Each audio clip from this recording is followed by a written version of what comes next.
Uh, Sir David the Bard, I'm coming to you from the masturbation capital of the world, Brigham Young University in Provo, Utah. I don't want to get dressed. Screw you. I don't get paid for this. Screw you. I can do what I want. It's my show. Anyway, I want Sir David the Bard. I'm coming to you because I found a couple of things on a link down below that might interest some of you. Sometimes the facts get buried. Sometimes the facts get buried. If you chant long enough, I know the church is true, I know the church is true, it's going to become true. It's going to become true. That's just the way human existence is. Now, it's kind of like, I remember my mother told me years ago, and my bishop when I was a Mormon, they said, you know, if you masturbate, you're going to go blind. I said, well, is it okay if I do it just until I need glasses? And look what happened to me. There's the truth.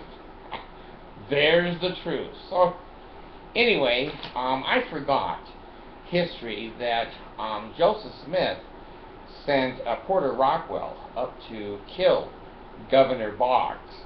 I forgot that fact because I was so overwhelmed by the Mormons saying, the extermination order, the extermination order. Boggs wants us all killed. Well, I remember now why Boggs did want them killed. Because Joseph Smith sent an assassin up to get Boggs. Rockwell, he didn't kill him, but I think he was in prison, and I think Joseph Smith did offer $3,000, of course, of other people's money, because he never earned a dime in his life, for bail. There are many other hidden things that are factual and true. Now, I don't present anything on my show that I haven't checked out personally. The Mormons will always say that I lie, I cheat, I steal. 2 out of 3 isn't bad. Anyway, I try very hard to make sure there's references of legitimate people that have no axe to grind and say, yeah, this is what happened. Joseph Smith burned down the Nauvoo Expositor, a private newspaper, and Boggs and the group were after him because he burned down freedom of the press, and they put him in jail over there in Carthage. And then the Mormons, the Indians. If you hear the Mormon story, it was the Indians, it was the spirits, it was Satan, it was the Negroes, it was the Jews. Everyone killed Joseph Smith except the Mormons that he ripped off that were pissed off. They didn't do anything, they just cheered as he went out the door or out the window and fell down there by the well. Anyway, I wanted to present this link down below because I have read it, and you've got to watch for the citations, and they're numerous. I didn't know it. They're in the sentences.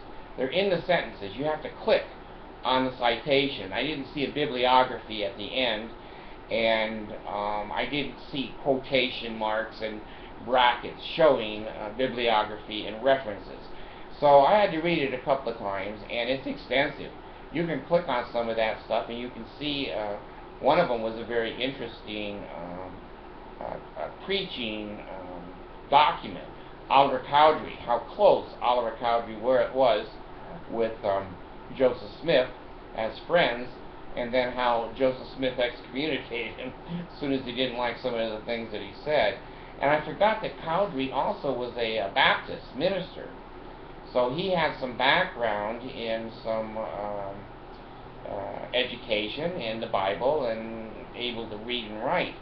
Now, the other thing I just learned is the Mormon Church said that Joseph Smith was educated at about the 6th grade level. That doesn't seem to be true. From what I'm seeing now, history is the 3rd grade level. Now, you don't know a lot of reading and writing by 3rd grade. You just don't. So how he translated, and of course the Mormons, it's a miracle of God, but how he alleged that he translated from Reformed Egyptian, which the Rosetta Stone says there's no such thing, but Who's the Rosetta Zone, right? So how did a third grader do that translation or that making up of the book? Well, Oliver Cowdery had some background in ministry, preaching. He was a good preacher, I guess, too, and had some book learning and library abilities. And so I'm not thinking that he was a scribe of Joseph Smith, but probably the main author. When Joseph couldn't think anything up, he just put his hat in his face, put a couple of rocks in it, and said, Oliver, just write what you want to write. Something. I don't know how it went down, but I have a firm belief system that it had nothing to do with any kind of a God. It had to do with 2 con men, 3 con men. I know they tried to sell the Book of Mormon for money. That went over like a turd in a punch bowl. They didn't make any money there. I know David Whitmore, mortgaged his farm for the first printing of the Book of Mormon, and now for 50 cents or less you can get one anywhere, and if you want one for free, they'll send it to you for free. They put them in motel rooms for free. People use them for toilet paper. In the third world countries, Mercy, my returned missionary wife, said that when they gave a Book of Mormon out in the Philippines, and the Philippines has no toilet paper. I don't know if you know that or not. They have no toilet paper. That is a burden in and of itself when I was there. Anyway, the Filipinos use the Book of Mormon for toilet paper, and I thought, how appropriate. How appropriate. So anyway, take a look at the link down below. There's 10 specific items there, but click on the references. Click on the references, and it is much more extensive. I thought at first that those were exaggerated a little bit, and then I got thinking of my history and thinking, you know, I forgot that Joseph sent Porter Rockwell up to kill the governor of the state of Illinois. So anyway, take a look, see what you see. I'm just trying to share. Don't kill the messenger. Hey, lay, ale. Oh God, hear the words of my mouth 3 times. Front door. Health and enable, marrow on the bones, strength and learning the same, power and priesthood be upon me and upon my posterity through all generations of time and throughout all eternity. Amen. there's my junior kangaroo and her friend. Okay, this bard is gone.